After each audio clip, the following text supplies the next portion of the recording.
Je vais te présenter 3 outils que tu vas pouvoir réutiliser dans ton business qui sont issus de la qualité, 3 outils d'un milieu très réglementé, que tu aies une agence, que tu sois freelance, peu importe, ça va t'aider, c'est sûr. L'objectif, c'est que tu aies plus de clarté sur ton entreprise, plus de méthodologie, que tu aies moins de surcharge bureaucratique et que tu affines tes process. Ce système viable, je l'ai construit pour mon agence. Je suis passé par des heures de perdu, des erreurs, des pertes de temps. Et aujourd'hui, je vais te partager ces outils qui m'ont permis de remettre de l'ordre dans mon agence. Et donc de pouvoir toucher à une rentabilité plus conséquente tout en réduisant un gros brouillard mental. En premier temps, on va voir l'identification des processus, puis la cartographie et les fiches identité processus. Et ensuite, je vais vous parler du lean management, du diagnostic de situation avec la présentation de 2 assets que je vous mettrai d'ailleurs à disposition si vous en avez besoin, donc restez bien jusqu'à la fin de la vidéo. Chapitre 1, l'identification des processus. Alors, une méthodologie, une technique précise servant à réaliser un travail ou une partie d'un travail pour arriver à la confection finale d'un bien ou d'un service. Ça, c'est la définition d'un processus. Il en existe 3 types. Les processus métiers, c'est les plus connus, les plus communs, entre guillemets, c'est le parcours client. Donc tu pars d'un point A à un point B, et ça c'est ce qu'on appelle le processus métier. Donc dans le cas d'une agence de production comme la nôtre, par exemple, c'est la réalisation d'un short form, la réalisation d'un vlog, d'un séminaire, peu importe, c'est vraiment le produit. Ensuite, on va retrouver tout ce qui est processus support, donc les RH, les achats, la maintenance. La maintenance, c'est plus pour les entreprises de production pure, physique. Et le plus intéressant pour les chefs d'entreprise, le processus de pilotage. Donc on va retrouver tout ce qui est management, stratégie, finance, communication, l'analyse des KPI, les indicateurs de performance de surveillance et tout ce qui est amélioration, innovation également, qui est un pôle très important dans la plupart des boîtes. L'objectif en premier temps, ça va être de les identifier. Donc les identifier, avoir une vision claire sur toutes les tâches que vous faites au quotidien, puisque ces processus, en fait, on va chercher à les standardiser. Mais ça, on va le voir dans le chapitre du lean management. Donc en premier temps, faites ce travail de réflexion, d'observation et de qualification, puisqu'on arrive au chapitre 2, la cartographie et les fiches identité. Maintenant que vous les avez identifiées, il va falloir les classifier. Une fiche d'identité de processus, ça ressemble grosso modo à ça. Donc là, en l'occurrence, j'ai pris l'exemple du processus montage short form, puisque la plupart des gens qui vont regarder cette vidéo sont souvent dans le milieu de la photo, de la vidéo, je pense. Donc, mais après, c'est adaptable évidemment à tout business. En l'occurrence, le montage d'un short form très classique, un facecam, pour pas prendre quelque chose de compliqué. Vous allez retrouver plusieurs paramètres, plusieurs lignes. Le premier, c'est le pilote qui exécute ce processus. Donc là, en l'occurrence, un monteur. Le périmètre, c'est dans quel type de processus nous sommes. Donc là, en l'occurrence, on est dans le processus métier. Si vous avez un panel de différents produits, il faut aussi le qualifier à ce moment-là. Donc là, en l'occurrence, produit A. Les enjeux finalité, ça c'est pareil, c'est très contextuel. En l'occurrence, ça peut être l'exécution dans un temps défini. Les données d'entrée, c'est la matière que vous allez avoir en entrée, comme son nom l'indique. Donc là, en l'occurrence, on va pouvoir retrouver des rushs disponibles dans un drive. L'espace monteur, c'est la nomenclature de nos dossiers. Et les données de sortie, idem, du coup, un dossier dans un drive, mais en l'occurrence, là, c'est dans l'espace client, qui n'est pas du tout le même dossier que l'espace monteur. Attention. Le processus en amont, c'est l'onboarding client. En l'occurrence, on fonctionne comme ça. Après la vente, on a l'onboarding et ensuite la réalisation du produit. Le processus aval, ça peut être soit la livraison du produit, ça peut être le call. Alors nous, en l'occurrence, on fait toujours des calls de coaching puisqu'on a mensualisé nos clients. C'est un réel accompagnement, on n'est pas juste dans de l'opérationnel. Donc en l'occurrence, nous, c'est un call directement après. Le bénéficiaire, en l'occurrence, c'est un client. L'acteur, c'est un peu comme le pilote, mais il peut y avoir plusieurs acteurs, c'est pour ça qu'il y a plusieurs lignes. L'acteur, en l'occurrence, c'est le monteur. Les contraintes, c'est pareil, très contextuel. Là, en l'occurrence, j'ai mis se référer aux consignes et respecter les délais. Et les documents associés, Google Doc plus Drive, c'est pareil, dans cette situation, c'est pas très pertinent, mais c'est un paramètre qui peut servir dans d'autres situations. Les indicateurs de performance temps projet, on va essayer de mesurer combien de temps a pris le projet. L'indicateur de surveillance, c'est pareil, si ça dépasse 10 heures alors que ça devrait pas, on va chercher à comprendre pourquoi. Il faut dissocier la performance de la surveillance d'ailleurs. Les KPI, on parle toujours de performance, qu'est-ce qui a mieux performé que d'autres, mais la surveillance c'est très important aussi parce que si vous fixez vos seuils, peu importe le contexte, vous fixez vos seuils et vous voyez que vous dépassez ça, c'est à l'inverse de la performance, c'est-à-dire que là on va chercher à comprendre pourquoi il y a un problème.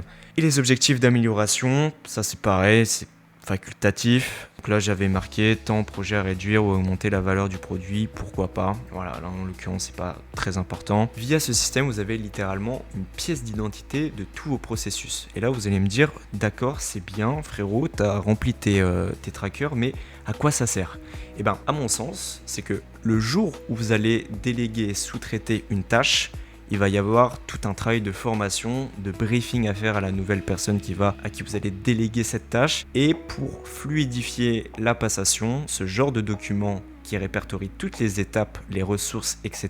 peuvent contribuer à la bienséance de cette délégation. Pourquoi ? Parce qu'un brief, c'est bien, c'est important, mais c'est pas suffisant. Si vous pouvez renseigner des documents justement qui peuvent appuyer vos propos, c'est toujours mieux. Et même vous, en tant que CEO, si un jour vous avez un trou sur le tunnel entre guillemets de réalisation de votre produit, de votre management, de votre comptabilité, peu importe, vous avez juste à vous référer à cette bibliothèque de processus. D'ailleurs, ça m'amène sur le deuxième outil qui peut justement vous aider à vous retrouver en cas de perte de mémoire, c'est la cartographie. La cartographie, c'est comme une grosse mind map en fait. C'est-à-dire que vous avez tous vos processus, de pilotage, métier, support, peu importe. Vous avez toute votre entreprise résumée sur une cartographie. Toutes les étapes, tout est renseigné. Ainsi, vous pouvez avoir vraiment un visu d'ensemble sur tout. Je vais vous la montrer un petit peu, la mind map. Alors, c'est sur Miro NV. Parce que nous, on a fait la nôtre, évidemment, vu qu'on n'est pas des sgags. On va pas rentrer dans le détail parce que j'ai pas envie que la concurrence voit le fonctionnement de notre magnifique agence. Mais je vais vous montrer quand même à quoi ça ressemble. Je remets l'église au centre du village. C'est Noah, mon associé, qui l'a fait, cette magnifique mind map. Je ne vais pas m'en attribuer les mérites, étant donné qu'il a passé beaucoup d'heures dessus. On le remercie pour cette méga mind map de fou furieux, frérot. Donc, comme je l'ai renseigné, vous avez tous les pôles qui sont marqués, voilà, qui sont annotés sur cette grosse mind map avec tout le processus. Donc là, on a recrutement, management et rôle, etc. Le pôle évidemment de sales et de conversion avec tout ce qui est setting, création de contenu, etc. Le pôle très important de delivery, on retrouve tous nos SOP, les étapes. Et puis voilà, tout simplement. Bref, on a tout de renseigné. Donc dès qu'on a un trou, on reprend ça. Là, on a embauché notre assistante cette semaine. C'est pareil, on va pouvoir lui transmettre ça. Elle va mieux comprendre en fait, tout simplement.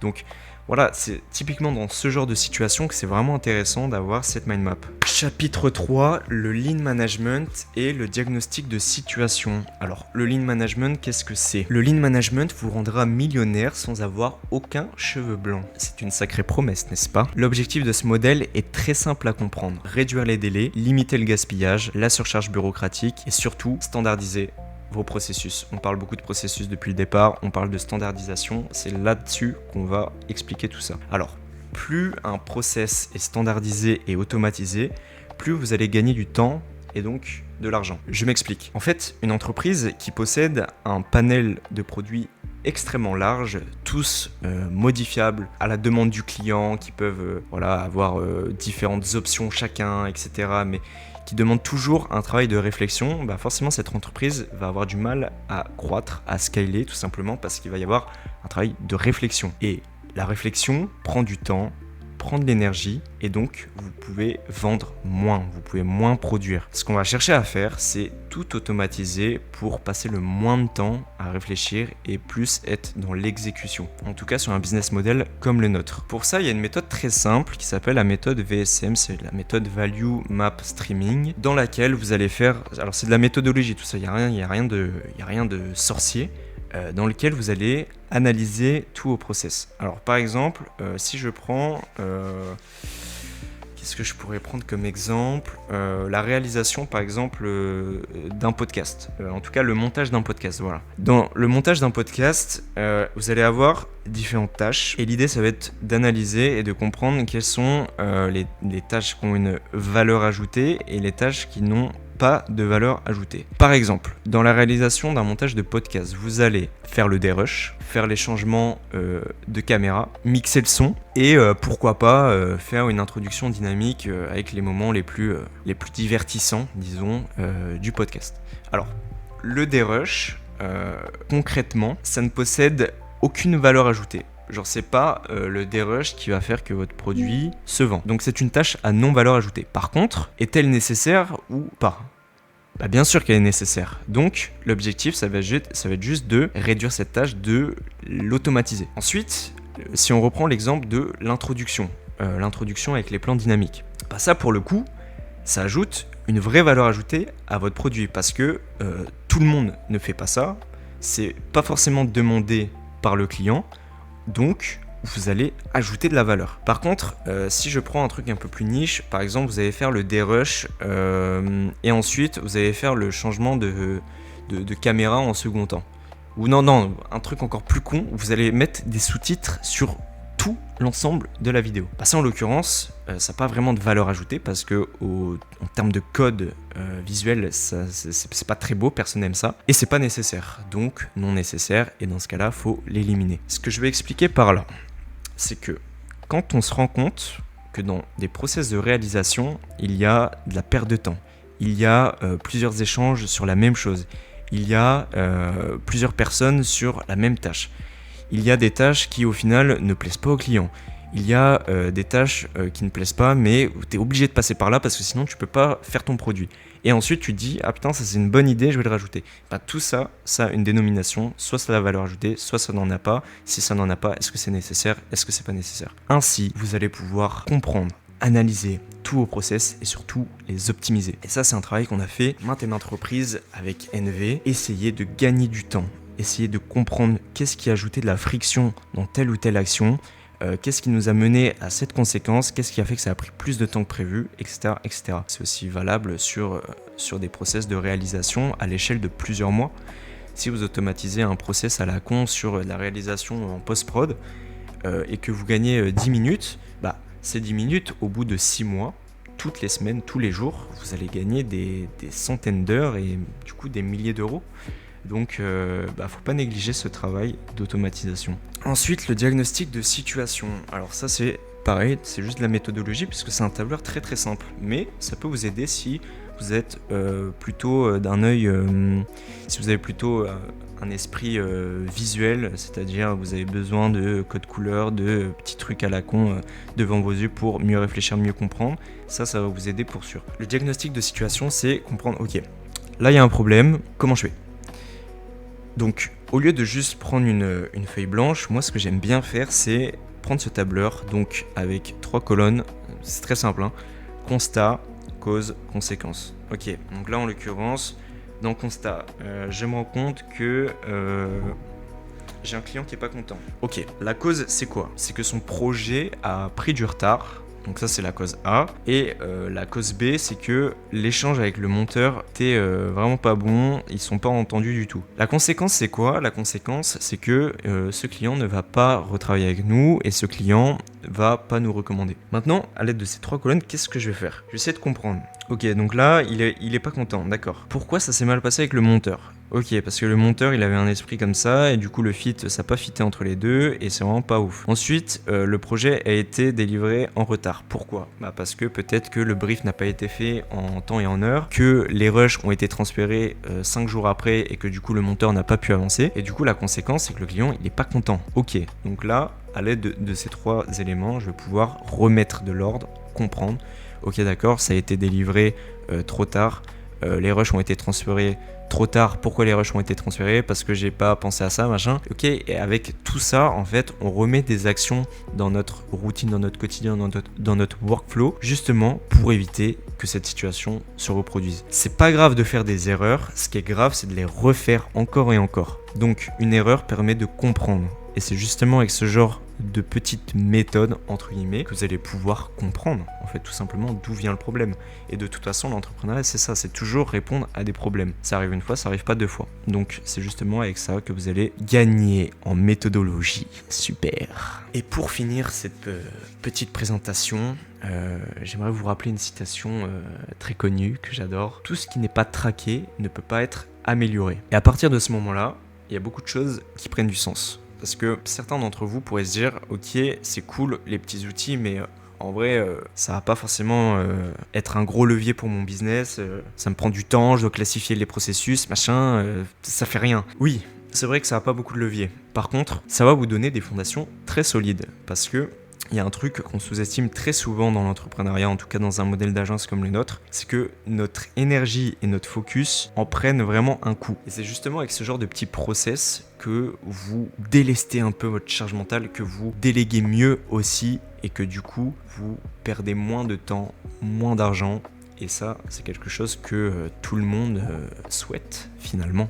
Gagner plus d'argent et en perdre moins. En tout cas, merci pour votre écoute. N'hésitez pas à me contacter si vous avez besoin d'avoir les outils. D'ailleurs, je peux vous les envoyer directement, ça me fera plaisir. N'hésitez pas si vous avez des questions aussi. Là, c'est vraiment de la surface, entre guillemets, de méthodologie, mais il y a beaucoup de choses que j'ai pu apprendre aussi sur le tas, sur le terrain, forcément. On apprend toujours, en fait. Donc, n'hésitez pas. Là, on est resté en surface, mais n'hésitez pas. Merci pour votre écoute. Je vous dis à très vite.